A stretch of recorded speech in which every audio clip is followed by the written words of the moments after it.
Yan mga tol, isang mapagpalang araw sa ating lahat. So kakarating ko lang mga tol, galing sa palengke. So ngayon mga tol, andito ako ngayon sa area. Manghuli muna tayo ng isda para may maiulam tayo mga tol. So kasama ko ngayon yung asawa ko at anak ko, pero yung dalawa kong anak andun pa sa ano ko. So susunduin ko pa mamaya kasi nag-aaral pa yung dalawa. Mga tol, sana makahuli tayo mga tol para may maiulam tayo mamaya mga tol. Yung mga tol, parang may ano na, hindi makukuha rin kita. Ayun. So tumigil.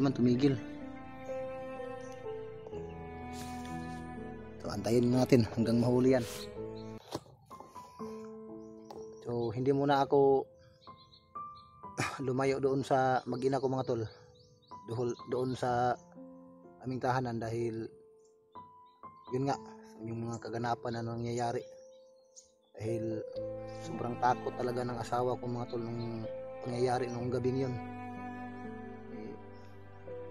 Nabigla yung asawa ko dahil yun nga, napakalaki ng aso na lumusob sa kanya. Ano to? Ano yan? Oh mga tol, nakahuli ako ng tilapia. Uy, nang makawala.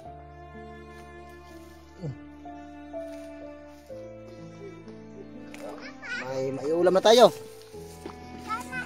Oh, ito na, meron na. Kuha ka ng doon, tubig. Tubig? Oh. Kuha ka ng tubig. Lagyan mo ng tubig, sabi kay mama. Oh. Masaya niya pa. Go. Wag na itapon. Oh. Sabihin mo kay mama na mag ng tubig para mabuhay yung isda. Lagyan ng tubig yung tupperware.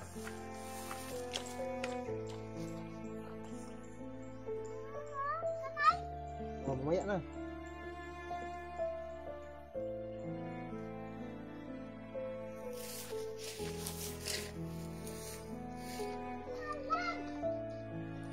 Ito pa mga tol. Ay, tubig. Mga tol, nakahuli din naman ako. Ito. Oh na. Be, butang sa be.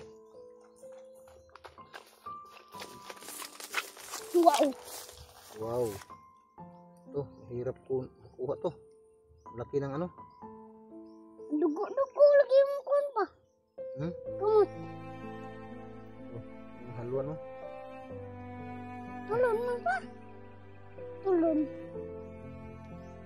ba eh? Tulon. Mahirap talaga kapag yung haluan. Kung tilapia, madali lang tanggalin. Yan. So, lagyan mo ng tubig. Yan yung kumama. Fish!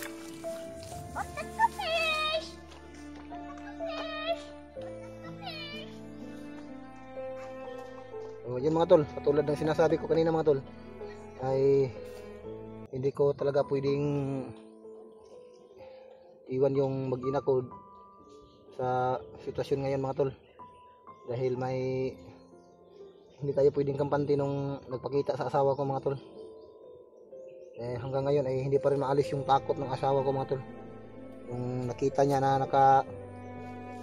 nakaharap sa kanya na malaking aso, tapos parang may ibon daw na kasama.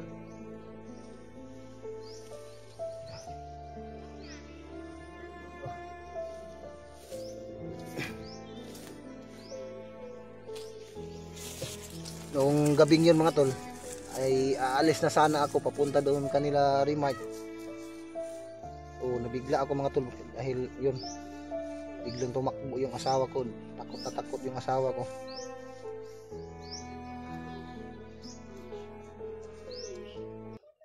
So kailangan ko talagang magbantay. Oh, halos wala akong tulog nun. Inaabangan ko talaga baka bumalik. Hindi, akin na yung fish. Ito, nakahuli ako ngayon ng ano, dalawang isda. Para may maiulam tayo mamaya. Banda ka fish. Banda ka fish. Kunti mo yung tubig, dapat damihan yung tubig para hindi muna mamatay.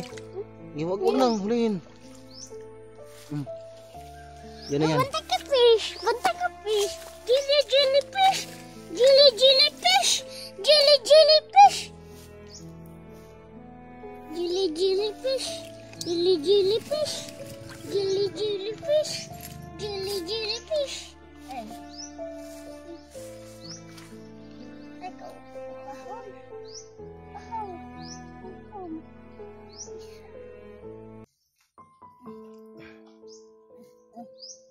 Uhaw man dahil ng isa pa. Ni ana na kayang baba. Kuhan siya. Bantik ka fish. Bantik ka fish. Bantik ka fish. Bantik ka fish. Lagay mo lang dyan. Ang malakas ang kumain tol. Ay, ayos mo Bantayan lagi. mo ha, bantayan mo. Papa, kabila. Bantik ka fish. Bantik ka.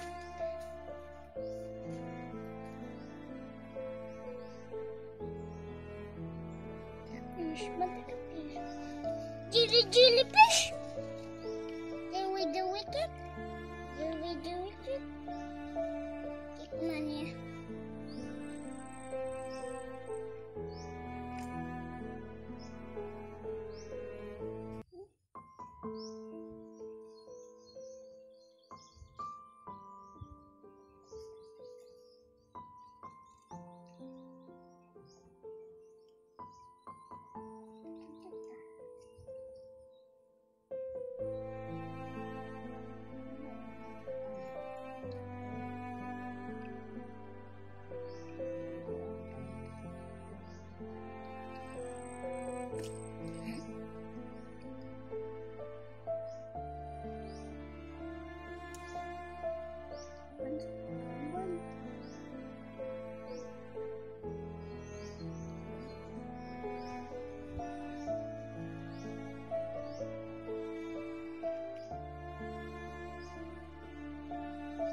Painom na kung isda pa.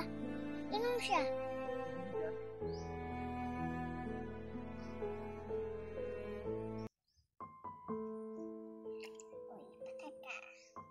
Uy, pataka.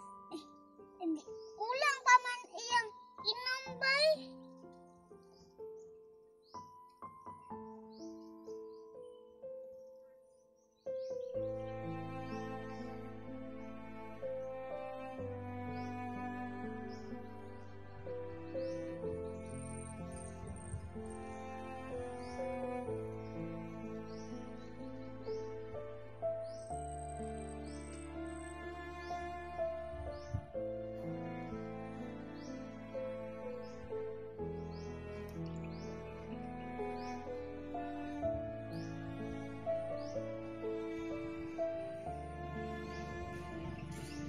Pwede siya kahinga ba? Siya kahinga ay. Hindi siya makahinga. Siya kahinga. Kanya, hindi na kahinga kayo. Siya, ano? Asa hindi kahinga? Patun. Ha? Pwede. Dapat niya ka, patun ang isa kayo. Kahinga, kahinga. Dapat pa inom ng tubig. Kani? Kani? Kahinga. Inom ng tubig.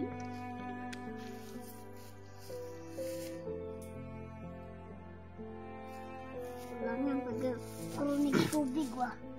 Hindi pa babalik si Papa sa ano din. Hindi pa babalik si Papa sa kagubatan, no? Dahil yun nga, binabantayan ko pa yung mag-ina ko dito sa mga pangyayari. Hindi natin alam kung sino at ano yung nagpapakita sa asawa ko.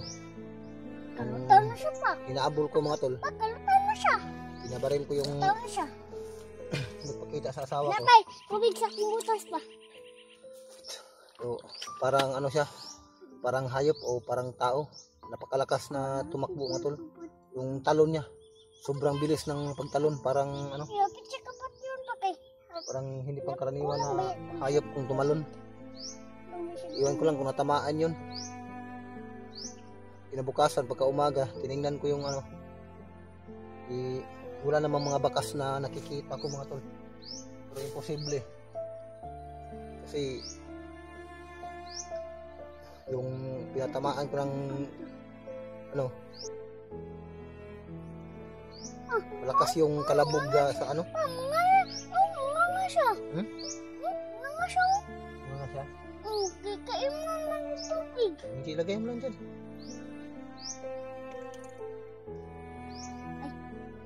Ano siya? Pataw na siya pa. Kung mga nga na siya pa, kung anaon kay mga nga.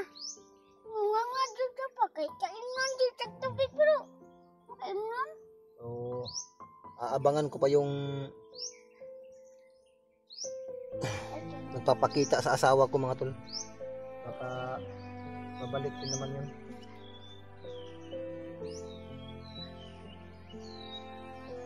Kailangan ng tubig pero.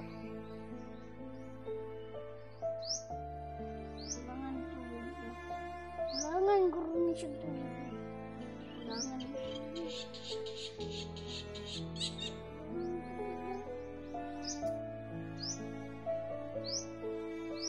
So, may nahuli kami mga tol. So, dalawa pa yung huli namin, pang ulam namin. Tilapia, Roy. At saka isang ano. Pakita mo nak. Kita mo. Ayan. Saluan. Diyan lang dyan ha. Ihawin natin na yan mamaya. Ayaw. Ha? Wala tayong ulam. Ano, ihawin, wag lang ulingin. Ayaw kay maging tagpantak. Eh, Sa mga isda. Mag-ano to? hindi na to. Ulamin natin yan. Makaiman dyan ang isda o. Makaiman mga nga. Inom uhaw na. Ihaw o gigutom. Wow. Na, mapatay na. Wow, dulo. Ay, gutom. Gutom ay kay. Tanang nahon. Yung pantak, hindi ka. Gutomon. Ano yun? Ano? Huh? Naman, pila man kuha. Dalawa. Dalawa pa. So, mga ilang minuto na tayo dito. Yan pang nahuli natin. Tubig. Kailangan makahuli pa tayo ng 3 din. Para tig-isa tayo kay ate at kuya, no? Eh, Nana. isda. Ang mga malalaki doon na isda. Oh. Doon sila sa ano. So, hayaan lang natin, pupunta din yan dito. Totoy.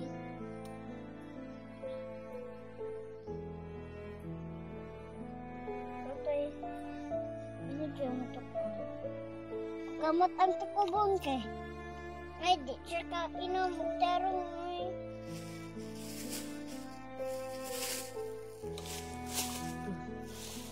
Tukog na siya. Yung saging ba? Ayun. May baon kaming saging.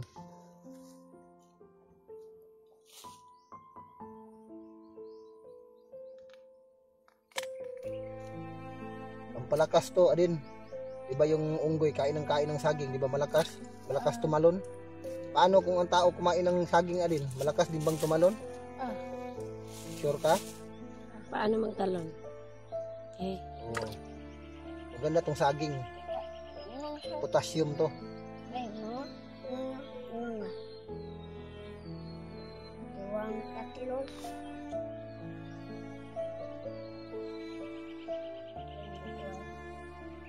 Kinain.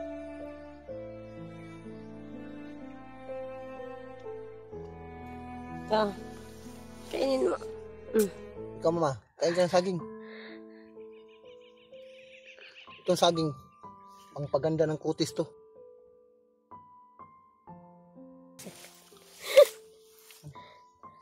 Ito. may nakuha akong saging mga tol. Kailangan kong mag-imbak ng pagkain para sa mag-ina ko kung sakaling wala ako doon sa bahay, so may makakain sila. So habang nandito pa ako, hahanap ako ng Ito pa oh. makain nila. May mga nakuha din ako ng balanghoy. Ito, Kamuting kahoy. kakain ka nito, dapat yung kamuti lang, huwag mo isali yung kahoy. Ito yung nakuha ko. Banana. Nga dugo. Sa tuwing Mata. kung gusto mong magsaing ng Meras. Kain ka. kamuting Meras. kahoy o kaya saging, kung magugutom ka, may pangbala ka sa mo, para may laman din yung tiyan mo. May mga bayabas ako nakuha ito mga tol. Masarap to mga tol.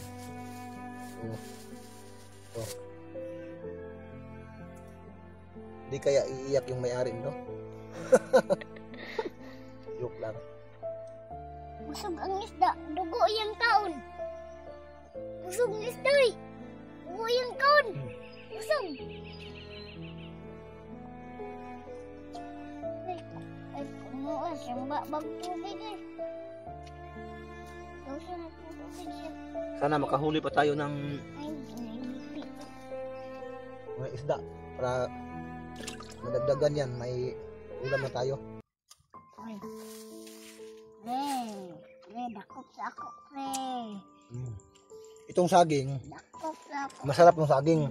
Kung parati kang kumakain ng saging, Oh, gaganda yung kutis mo. Hindi niyo ba alam na makaganda ng kutis tong saging? Makakaalis din ito ng tigyawat. Kung sa Bisaya pa, yung mga bugas-bugas ba, o mawala na mga bugas-bugas mo mukha kang saging. Kung sa Tagalog, maaalis yung mga o mawawala yung mga tigyawat mo sa mukha kung kakain ka ng saging. Gusto ko yun. Kailan ka nakakita ng unggoy na may tagyawat? Di ba wala?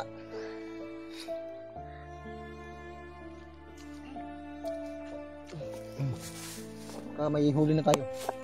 Wala pa ba? Pa.